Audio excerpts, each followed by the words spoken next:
many emails a year do you think you send out? Is it 52? Is it 25? And out of all those emails, how many sales have you converted due to those emails? So I look at it from the standpoint of I don't want to be spammed. So then I don't want to have the approach that I'm spamming them as well.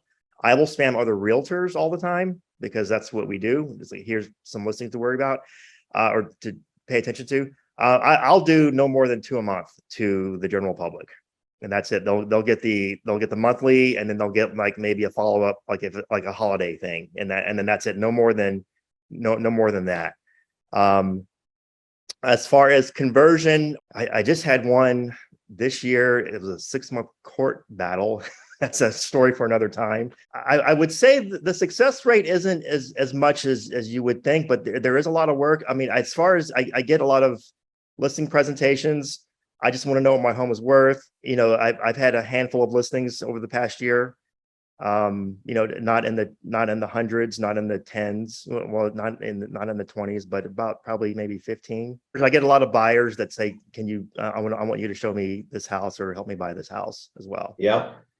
Perfect. So you're getting up to bat, and that's the biggest thing. So this is literally getting up to bat. So if you can get, let's just say if you do this and you do this consistently well, even if you get one listing from this, that one listing brings other listings, it brings other buyers. It's an endless spider web effect. So when people are like, what can I do for my business? You can take one tool at a time out of your toolbox and you can use that tool. And the more stuff you throw against the wall, the more stuff that's going to stick. And I can guarantee every single one of our panelists, being top agents, top advisors on this panel, do multiple different things. And again, this is just one of them, which is fantastic, which is really great.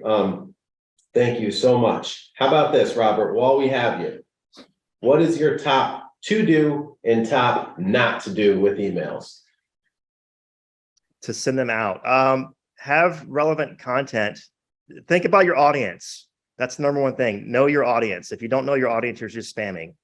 You have to know your audience, and that increased my open and click rate, is knowing your audience. What not to do is don't just, I used to, when I started Resort, I just used to let the automatic EV thing happen, and now I don't let that happen. I send everyone out with intent and purpose. Awesome. Good stuff. Thank you. Lisa, your top to do and top do not do for email campaigns. Well, I have one motto: quality, not quantity. So just, send out relevant information to your lists, your audience. And I think that's key. Awesome. Thank you. Dawn Maddox, what about one top thing to do, one top thing not to do? Oh, I wish you didn't call on me first for that one. Let me think. I think one thing too, and I should have maybe mentioned this in the getting started portion, everyone that reaches out to me, and I get a lot of leads through my social media, everyone that reaches out to me through our website, through my website, through social media, any lead that I get, Zillow, any of those leads, I automatically transfer those leads into the Resora database. Social media, when they say, can you send me this listing? I don't just send it in the direct message link. I ask them for their contact information. Very rarely do they not respond, because usually they are, they're asking about a specific listing. So I would just say one thing to do is just every person that you come in contact with, get them in your database. One thing not to do, I think we've touched on this, I don't spam. So I don't do more than 2 a month. Even when there's an event, if it's Christmas, I kind of make sure I maybe time that second email closer to Christmas. And then the beginning of that Christmas holiday week, I send out a message that does include Christmas.